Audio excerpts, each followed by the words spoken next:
With the firing of Seth Luttrell, the promotion of Kevin Johns to co-offensive coordinator, along with Joe John Finley, and still losing to Ole Miss, a lot of fans are calling for the firing of Brent Venables. We talk about that today on Sooner Born. All right. We all know a lot of fans was very disappointed. We're all in a tizzy out there. A lot of people don't know what to think. It's going down. Everybody's going crazy. OU is 4-4 at the moment. Not a situation that we're used to, really. Throughout the last, 25 years, probably. 25, 27, 28 years. It's been going pretty smooth for the most part. At least, we haven't won a national championship since the year 2000, as we all know. Hate to remind you. But that was 24 years ago. So we know that we can't win a national championship every year, but we are used to going to prestigious bowl games, going to the playoffs. Playoffs? But yeah, going to the playoffs. We have done that.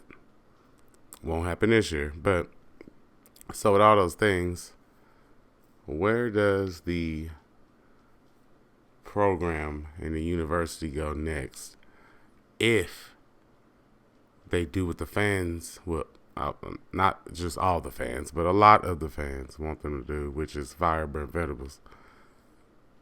I am not one of those people.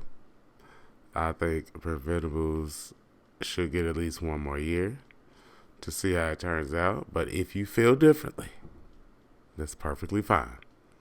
You do not have to feel like I feel about this situation, and I understand. It's perfectly understandable.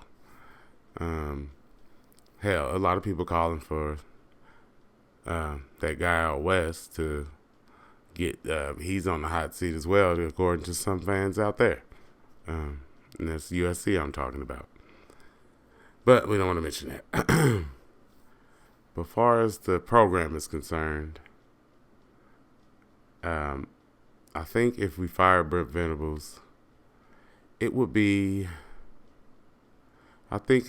just as panicky almost as it was for him to not start Jackson Arnold the next week after the Tennessee game. I always felt like he should have started Jackson Arnold after the game. He didn't. But that's just one of those things they're going to have to live with, because now it's created a whole situation where Arnold missed times. And I'm not saying he shouldn't have been benched the Tennessee game. I just always thought, and it's on record, on video, that they should play him the next week. Come right back to him. Pull him, let him know he's messing up, put him back in there. But they decided to stick with Michael Hawkins Jr. Hey, I wanted it to work. Hey, my last name Hawkins, wanted it to work. You know what I'm saying? So, and he did okay a little bit, but he really only made certain plays, certain times. Just a few plays, big plays, and he actually won a game at Auburn, so that was a good thing.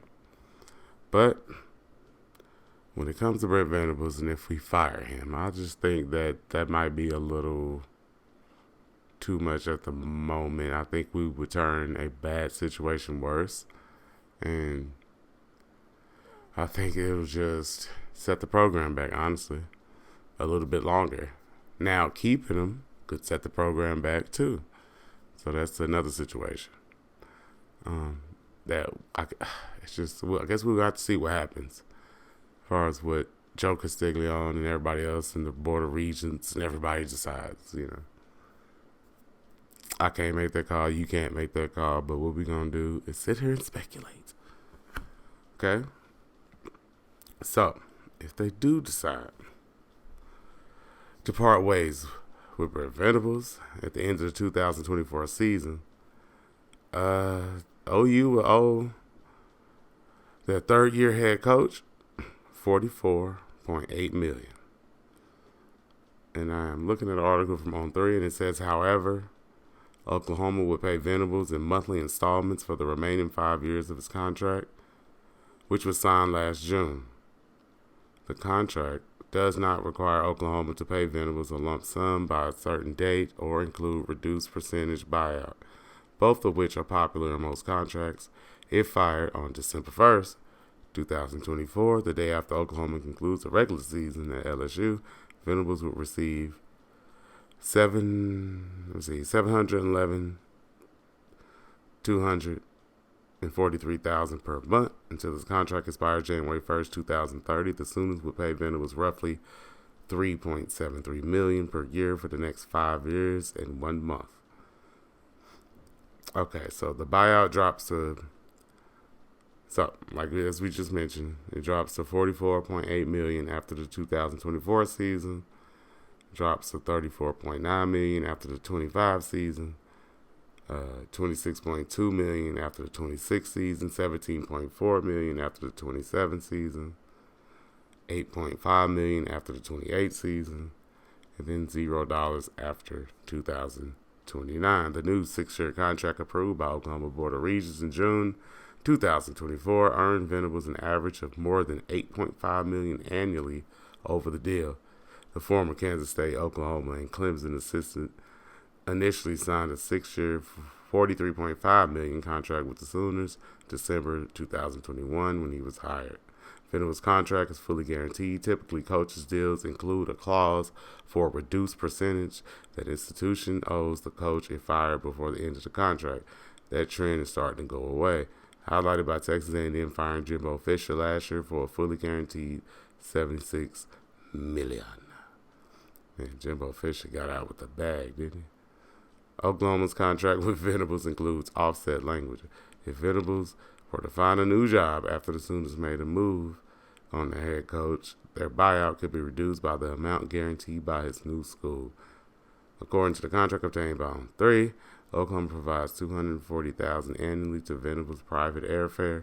The Sooners also provide the head coach with a vehicle and a suite for his family at the stadium, Gaylord Family Oklahoma Memorial Stadium, that is. Venables' contract extension came ahead of Oklahoma's official arrival in the SEC. In the previous 2 seasons with the Sooners, the first time a head coach compiled a 16-10 record. His second season was highlighted by the win over Texas. It was number 3 at the time in the Red River rivalry, and a 10-2 regular season. The former Kansas State linebacker joined Oklahoma staff in '99.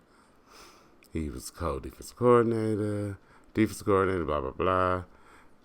He went to Clemson in 2011. And after a decade helping Clemson to win a national title in 2016 and 2018, he returned to Oklahoma. So, that's the deal, folks. OU can fire Brent Venables, pay a lot of money, find somebody else, or they can stick with him, see if Joe John improves throughout the season. But most likely, I think they'll probably hire somebody else. Some hot head coach or hot named head coach in the off season, and hopefully they can keep this recruiting class together. I don't know what they're gonna do with Bill Bedenbaugh. I know a lot of people want him gone too. Again, I'm down with everybody coming back for one more season just to try to prove it. But if I'm wrong, I'm wrong. We'll find out, and we'll see what they do. But thank you for listening to this episode. Hit the like button, subscribe button, please. If you want to, share the show. And we'll see you next time. Boomer Sooner.